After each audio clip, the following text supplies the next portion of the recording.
Hello, I'm Mona Santana. This is my daily gratitude list where I list and talk about 5 things I'm grateful for that hopefully you can relate to as well. Number 1, castles. I'm grateful for castles. If you've never seen a castle, then I guess maybe that you probably wouldn't be able to understand too well why I'm saying castles, but I will tell you why. When I was a kid, I would go to Spain with my family and we would drive through Spain, and oftentimes we would see a castle suddenly. Being from LA, there are really no castles around here. So I didn't really, find them to be commonplace. So I would see them and I would think, holy moly, what's that? And I thought it was really just so incredible. And then, of course, each castle has its own history, and it represents all these different things that obviously don't really have any relevance today so much, but they were mostly built as fortresses, and to protect against attack and fire and whatever. And I just think that the greatest silver lining about that is that they still stand. A lot of them still stand, not all of them obviously, but they still exist and they look incredible, and it's so ancient, and there's just a really old building. And I guess if you're in Europe, you don't appreciate it quite as much, or I mean other places in the world, of course, but being from LA, it's definitely something that I have always thought was just such a great thing. I don't know what to say exactly, but I just remember being completely fascinated by castles.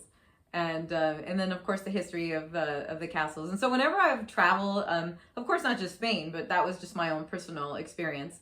But of course there are castles in France and England, all over Europe really, and the world, I guess. But the ones I'm really referring to are the ones that were built, I don't know, like 1,000 years ago. Maybe not even, actually not that long. Maybe within 1,000 years. Let's just say that. So I really love that they still stand and they're able to teach us about the past, and just have this beautiful building that we can still appreciate today after so many hundreds of years. I don't know, it's a silly thing, but I just kind of feel like, why not think about these things, Castles. I do remember just being completely fascinated by them as a child, and I still am whenever I go to Europe and I happen to come across one, because sometimes they're just suddenly there. It's really strange. But yeah, that's something I am personally grateful for. I hope that you can be too. Maybe you have a similar experience. I don't know. But if you do, feel free to comment and share about yours, because, it'd be nice to know I'm not alone in this. Number 2, I'm grateful for grapes. I am grateful that grapes exist because, well, I like wine. I also like grapes. I like grape jelly. I like grape juice, grapeseed oil. There's just so many different uses for grapes that, even raisins, which I actually really love raisins too.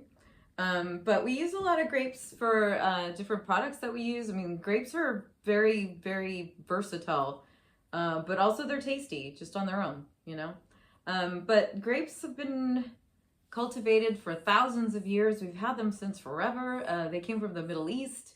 They're something that you obviously wouldn't necessarily be thinking about unless some girl on YouTube is telling you to think about it, like me, because why not? It's something that actually brings us a lot of really great things into our lives. Grapes, they're fantastic. This little fruit comes in bunches. They're really cute. They're also decorative. I mean, there's just so many ways in which you can be grateful for grapes. And I say, why not? Number 3, I'm grateful for pianos. I love pianos, the sound of pianos, in music, keyboards, the various ways in which you would hear a keyboard, like an organ or something like that. And of course, the precursors to the pianos, which was the clavichord and the harpsichord. And then, of course, the piano, which really only came about since about 1700s. So they're not even that old, but we use them for songwriting and composition. And it's just sort of like a real bass instrument. I mean, not bass like the sound, but like a foundational instrument, that, you can play an entire song just on a piano and it makes sense to play just the piano, so that's sort of a an accompaniment to a singing. Like oftentimes you see a person just with a guitar, but you can really play a song just on a piano. So I personally really love the sound of a piano because it has a real kind of sophisticated kind of sound to it that other instruments don't necessarily have, but it's sort of like a cross between a rock and roll instrument and then a classical instrument. It crosses over every possible genre. So I think it actually has a lot of really unique qualities about it. And personally, when I was a kid, I wanted to play the piano, so I took piano lessons so I can play a little bit myself, and I really love it. I think it's a really great way to learn about music as well, which I think we should all try and do, because it's a sort of a language in and of itself. And if you know about music, then it really opens up a lot of space in your brain for other things. So if you've never learned to play the piano, maybe you should try now, because why not? Number 4, I'm grateful for Shakespeare, and you should be too, because for sure you have been highly influenced by Shakespeare. Shakespeare was a playwright, a poet, an actor. He was super prolific, writing 39 plays in his short time, because he only lived to be 52. But I would say that we owe so much to Shakespeare, and we don't think about that so much. I mean, maybe some people do, because there are a lot of people who are, huge Shakespeare fans, I guess.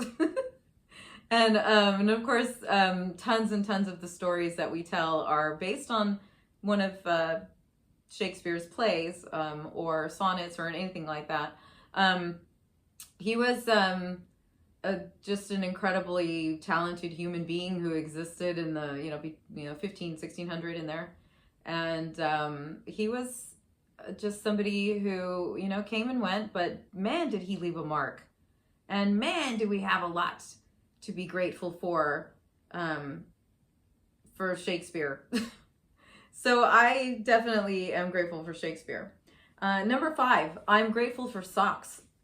There weren't always socks. I mean, it's so great. Now you can just put on a pair of socks if your feet are cold, or you're going to go out running and you don't want to, get your shoes all sweaty, or boots, or whatever the thing may be. But socks are really, really, really convenient, and they're so useful, and they weren't always around.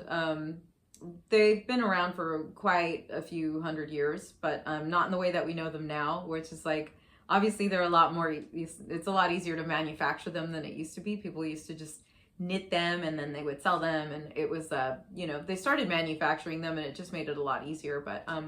But we should definitely be grateful for a lot of the things in our lives that are conveniences, because it's better if you stop and think about how convenient all of these things in our lives are, because then it makes you feel a little bit more sort of, what's the word I'm looking for? It makes you feel like life is good. Like we have it really good. It used to be a lot more difficult to survive, and socks are actually something that helps us brave the elements. We didn't always have that. Like if you were really poor, you didn't have the simple things like socks. So now, I mean, it's just great because you can buy them just about anywhere. I mean, seriously, you can go to the convenience store and there's going to be, a bunch of socks that you can choose from. I mean, that's really crazy if you think about it.